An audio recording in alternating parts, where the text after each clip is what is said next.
Aurel Hermansyah, gadis cantik dari pasangan Krisdayanti dan Anang Hermansyah ini pun mulai serius karirnya sendiri di bidang entertainment.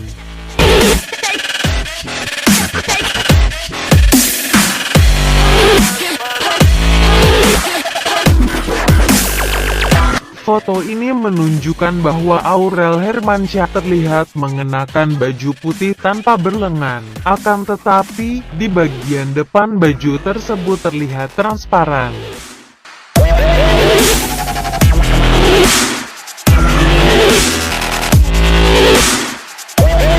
Mereka mengatakan bahwa Aurel tidak pas menggunakan baju tersebut, kurang sesuai dengan umurnya.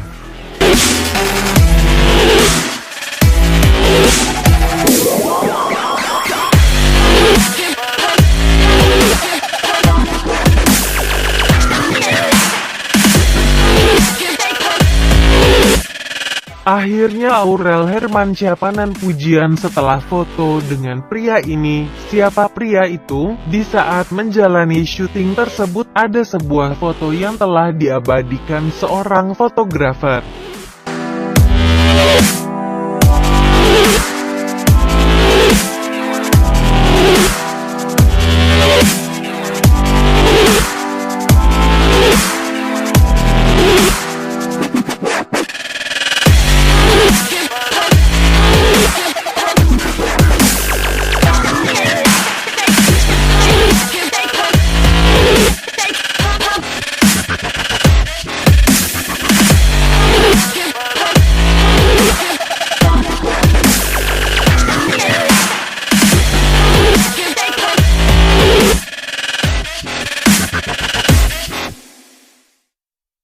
Korban bencana alam di Garut, inilah kisah Aurel Hermansyah yang kini tumbuh menjadi gadis remaja yang cantik. Untuk membuktikan ia bukan lagi anak kecil yang masih imut-imut, Aurel mengaransemen lagu sendu milik ayahnya yang ia daur ulang dengan aransemen musik DJ. Ditemani ayahnya Anang Hermansyah dan Ashanti, inilah Aurel saat jalani syuting video klip Separuh Jiwaku versi Aurel. Benar ku mencintaimu, tapi tak begini.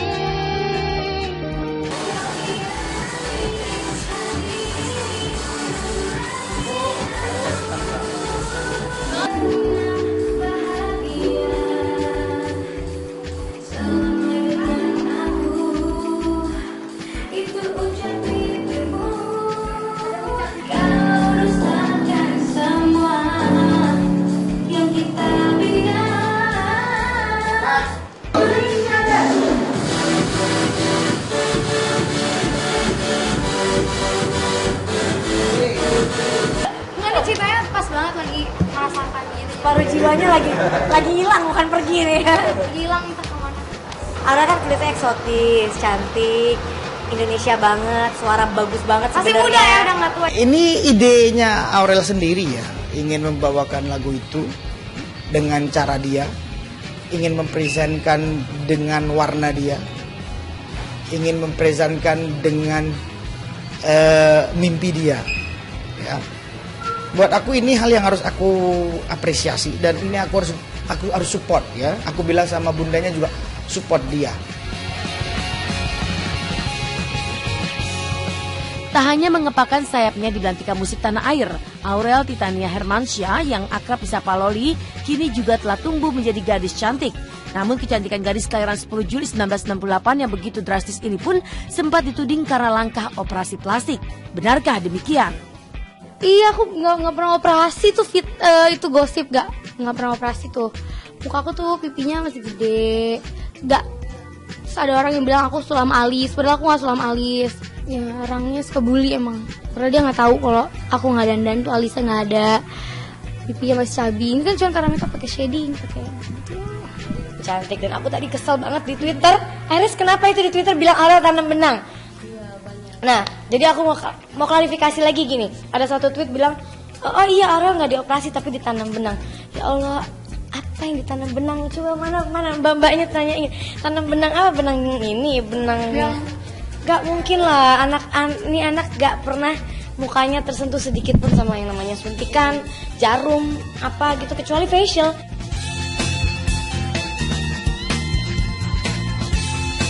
Apa kata Anang Hermansyah sendiri tentang perjalanan karir anaknya yang diterpa kabar tidak sedap jika penampilan Aurel yang cantik karena operasi plastik?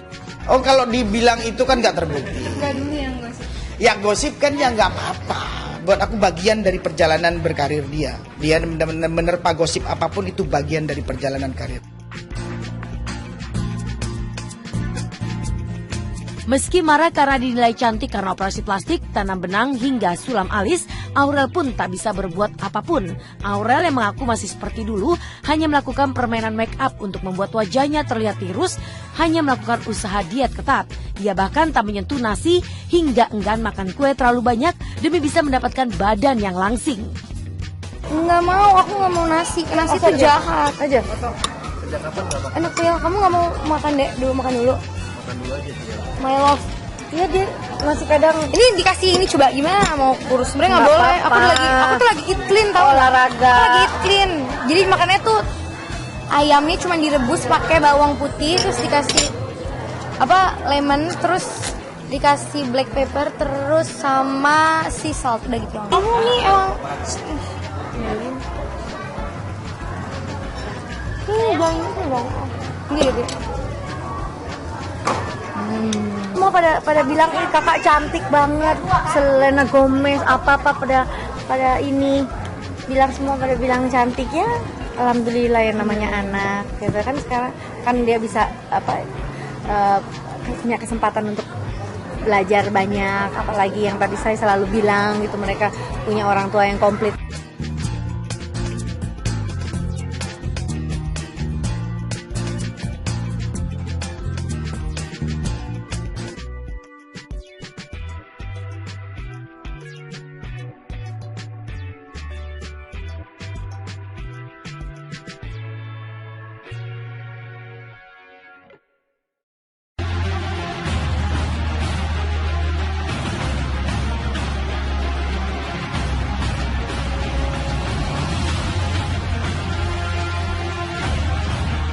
Hubungan mantan pasangan suami istri Farhat Abbas dan Nia Daniati nampaknya semakin memanas. Hal ini terjadi setelah Farhat menggugat harta bersama saat keduanya masih berstatus suami istri atau yang biasa disebut harta konogini. Namun sayangnya, pembacaan putusan yang harusnya dilakukan kemarin harus ditunda lantaran majelis hakim belum menemukan kesamaan pendapat dari kedua belah pihak. Tanggal 22 September ini adalah putusan atas gugatan harta bersama dari klien kami Pak Farhat Abbas terhadap mantan istrinya Mbak Nia. Namun kebijakan daripada hakim yang mulia sedikit beda di mana di dalam musyawarah para hakim masih ada silang pendapat ya, belum menyatu pendapatnya sehingga ditunda sampai dengan tanggal 6 Oktober.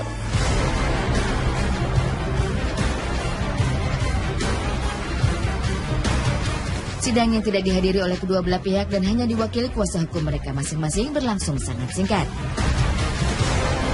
Lantaran harta yang diklaim pengacara kontroversial ini adalah satu buah rumah mewah di Bilangan Kemang dan 4 mobil yang saat ini masih dikuasai oleh penyanyi senior Nia Daniati. Dia hanya ingin seadil-adilnya karena kan aset-aset yang digugat oleh Farhat kan hanya yang di Kemang saja, tapi kan ada aset lainnya yang tidak diperhitungkan, itu aja. Seadil-adilnya seperti apa sih kalau yang barat? Ya seadil-adilnya ya diperhitungkan dong, yang namanya ada aset yang lain itu kan berapa, jadi jangan cuma satu aset aja seperti itu. Berarti setiap aset yang di villa atau rumah harus dihitung seperti itu. Kalau yang namanya adil kan harus dihitung dong, verifikasi berapa aset-aset yang ada di dalam perkawinan kalau ingin dibagi dua.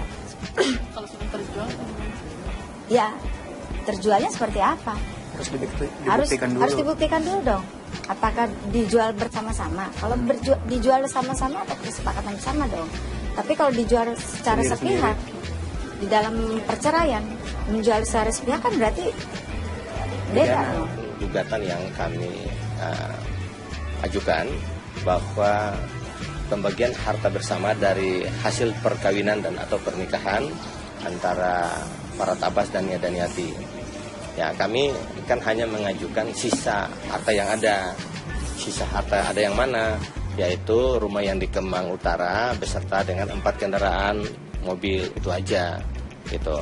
Jadi kalau seandainya dari pihak tergugat mengungkit lagi ada apartemen atau ada yang lain-lain, itu kan villa dan segala macam kan, ya kami sudah buktikan bahwa villa itu punya orang tuanya Farhat, dan apartemen itu ya sudah dijual berkaitan dengan Farhat dengan tugas kerjanya gitu kan dalam masa perkawinan dan sudah diketahui. Jadi yang kami berikan itu, yang kami gugat adalah sisa daripada aset atau harta dari hasil perkawinan kedua beliau. Saya juga kurang tahu itu kira-kira harganya berapa yang di Kemang gitu ya. Kira-kira berapa tuh, 20 miliar, 30 miliar ya kira-kira ya. Ya mungkin kira-kira begitu ya, 20 sampai 30 miliar ya rumah itu ya. Dengan luas tanah 1000 gitu ya. Ya mungkin. Kemudian mobil itu juga tahun-tahun yang udah lama. Ya kalau mobil 4 unit gitu ya mungkin 1 miliar sampai 1,5 miliar ya, karena itu kan mobil bekas, mobil tahun lama. Lain daripada Alphard baru 1 mobil ya 1 miliar gitu kan, ini kan mobil tahun lama. Nia punya rumah tapi bukan yang di Kemang itu, Nia punya rumah sebelum menikah itu di Kalibata. Nah setelah menikah dengan Farhat barulah sama-sama beli rumah yang di Kemang itu. Uang siapa? Uang Farhat Abbas. Nama siapa? Nama Nia Daniati, karena mereka sudah suami istri gitu. Artinya rumah itu dibeli pada saat mereka menikah, sudah suami istri.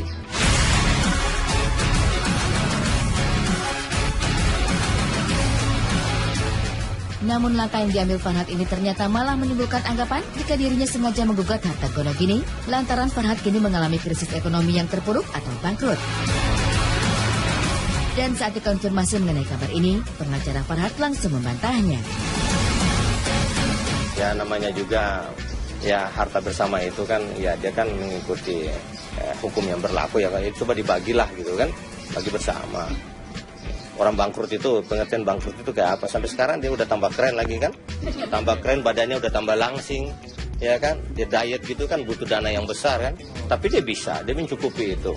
Sekarang mobilnya malah ganti-ganti.